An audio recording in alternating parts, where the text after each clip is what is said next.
Hi there, welcome to the Fierce Factor podcast. I'm your host, Kaylee Lindholm.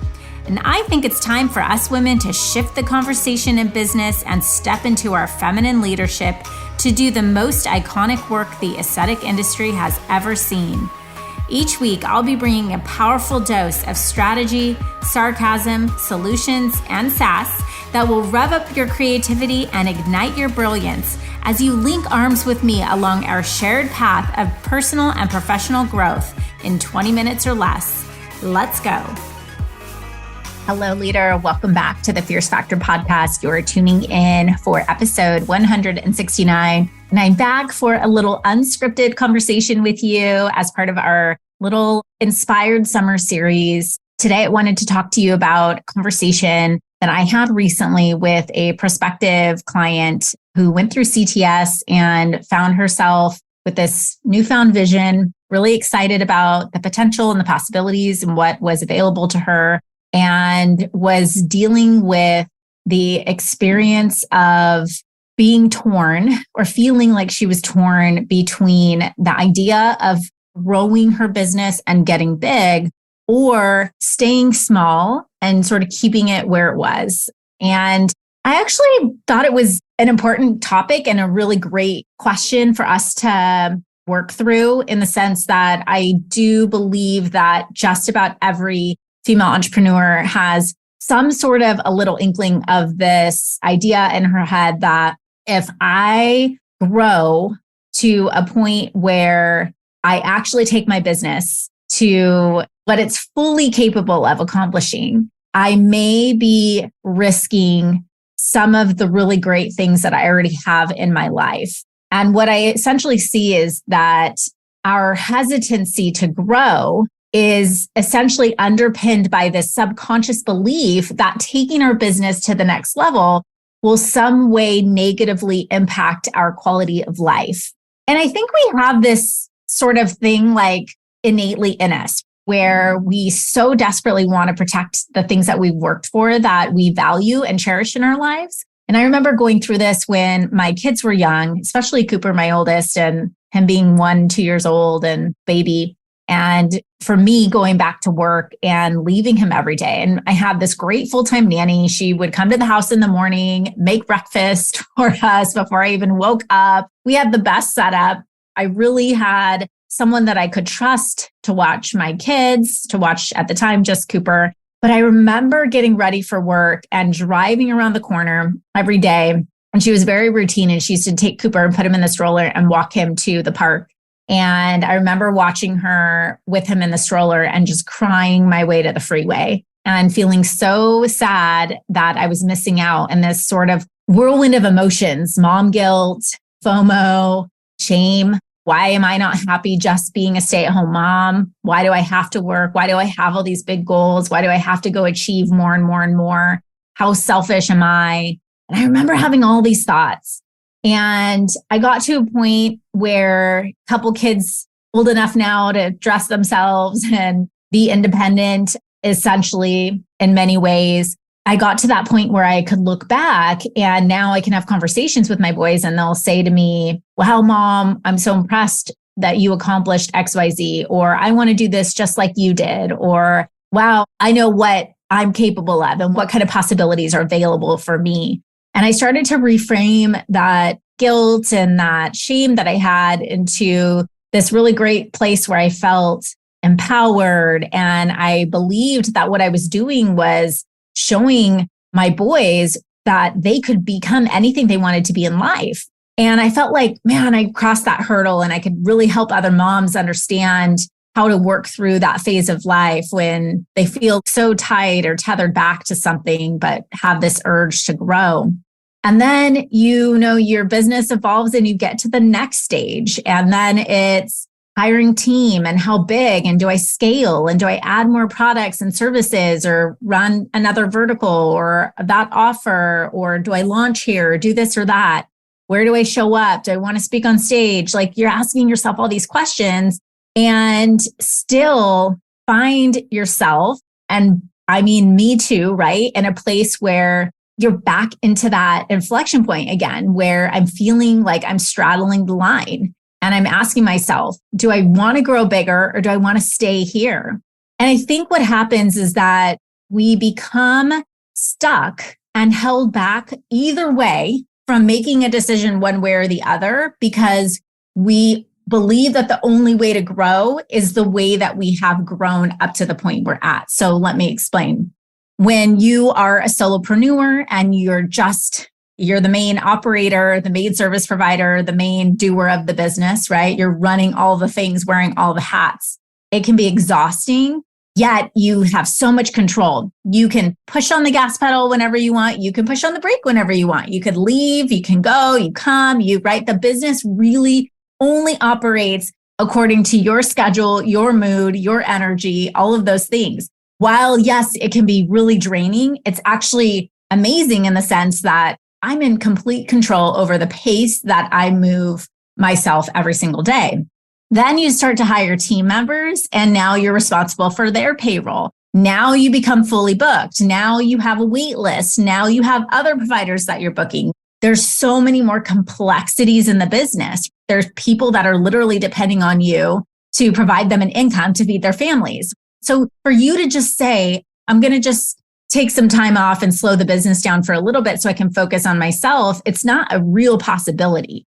And so what we do is we start to tell ourselves that if I grow, I'm only going to exhaust myself more and more and more and more, and I have nothing else left to give. What will that end up depleting? Probably my time with my kids or my spouse or my partner, or probably those vacations I want to take. And so we start to tell ourselves all these things. And then we believe that the only way for us to grow is to add more. So instead of, I'm going to bring in more team and build an infrastructure that can support me, I'm going to instead invest in another device, another tactic, another thing. Yet we're still sort of dabbling with one foot on one side of the line of, but I want to stay small enough that I'm still in control. And what happens is we are like doing the splits and we're not going all in either way. And so we get to this point where we essentially watch our business either stagnate or outgrow us. This is this inflection point where what is really required of us is to have a transformation that happens on the inside. We have to ask ourselves, like, are we really willing to find a way to grow that feels good?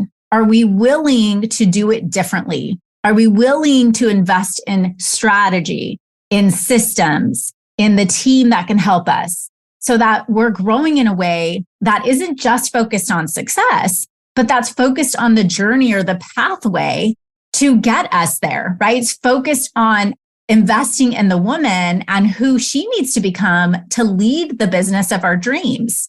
And so we really get to this inflection point. And when I hear women tell me this, I can't decide whether I want to grow big or to stay small. What I'm really hearing is the wrong question.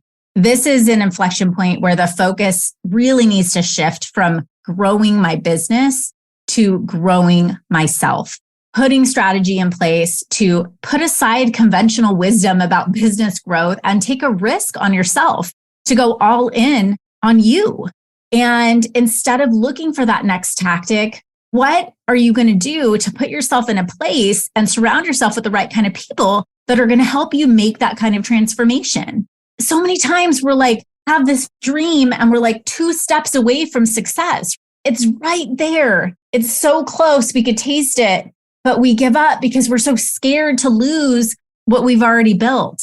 And instead, what if you were to take a risk on yourself and to say, I'm capable of not having one or the other, but I can absolutely have it all. I think the first step to approaching this conversation and to answering your question is, do you have the right ecosystem of people around you? Simon Sinek talks about why. What's your why? What's your why? What's your why? And I really think it's so much more than your why and so much more about who. Because at the end of the day, I believe humans are really driven by connection, by relationships, by how we impact others, how we surround ourselves with people that uplift and fuel and energize us. And so you might ask yourself, if you're sitting at this place where you're like, do I stay small or grow big? Do you really have the people around you that are going to help you grow into who you want to become without having to sacrifice the amazing luxuries that you have worked so hard to build for yourself and to create, and the relationships that are important to you and the time that's so valuable to you? Do you have those people who wholeheartedly believe in your ability to succeed in that way? Who's in your ear? So I was listening to Ed Milet's podcast a week or two ago, and he was talking about this example about sitting at the dinner table and birthday cake being passed around, and how everyone at the table before him, like maybe 5 people before him, were offered a piece of cake and they all said no. And so it was like this peer pressure to not eat the cake when it came to him. And he was talking about how powerful that is, that you are really a product of the people that you surround yourself with, that those people around you actually set the standards in your life. And if you're around people who are telling you, oh, I don't know, Kaylee, if you take your business to that next level, if you scale up, if you do more of this and more of that, what about your kids? What about your family? What about you're not being a good mom? What about your friendship? What about XYZ? As well-intended as these people are, they don't necessarily have the credibility or the experience to be able to guide me through this process. That's the God's honest truth. And so the people that we surround ourselves with are either going to fuel us or deplete us. And if we're asking ourselves, do we grow big or do we stay small? God bless whatever that answer is. But be honest with yourself if you're making an excuse of why one is not going to work because you're justifying an old limiting belief that you've been carrying around because of the way in which you grew in a system that, quite frankly, is broken now, because you have all of the proof. You have all of the options. You have all the resources, all the abilities to go and access everything you absolutely want and get everything that you've dreamed of in your life. But guess who's holding you back? You. I say this because you are the only one who's in control over deciding who you let into your ecosystem, who you listen to, who you ride with, who's your tribe. Are you showing up every single week with a room full of women who are empowered, who have developed strategy for growth that feels good? Or are you listening to people online talk about hit this number, hit that goal, next goal, next goal, next goal, without any kind of intentionality or respect to the kind of growth that feels good for you? And at the end of the day, it's truly just up to us as leaders. You may be at that moment right now where it might not even be about the resources that you have or you don't have, but instead about the mindset around your willingness to create the life of your dreams. And it may be time to burn the boats and say, you know what? I don't know what that next future holds for me, but I know that I'm going to make it work. And I know that I've already achieved the success to where I am now, and I'm going to do it my way. And I'm going to do it in a way that feels good. So if you're asking yourself the question, do I grow big or do I stay small? I challenge you to ask yourself a different question. Challenge you to ask yourself, are you willing to take a risk on the possibility, on the potential that you could grow in a new way that would give you everything that you desired? The things you have now that you don't have to let go of when you build the next stage of your business the right way. All right, leader, that's all I have for you today. I hope you're having an amazing summer. Some food for thought. Let me know what your thoughts are. I'd love your feedback. I will see you same place, same time next week. Wait, before you go, if you're vibing with this conversation and want to join me on my mission to help 1,000 inspiring and intentional women cross the next $1 million milestone in their business this year, or maybe you want to become one of them, head over to Facebook and join our free community, the Fierce Factor Society. Over there, we are taking this conversation to an elevated level. Get access to resource guides, podcast supplements, and guideposts, direct communication with me and my expert team, and of course, a society of fierce women making big moves and disrupting the status quo in aesthetics and wellness. You can link directly through the show notes or head to Facebook and search up the Fierce Factor Society. See you there, goddess.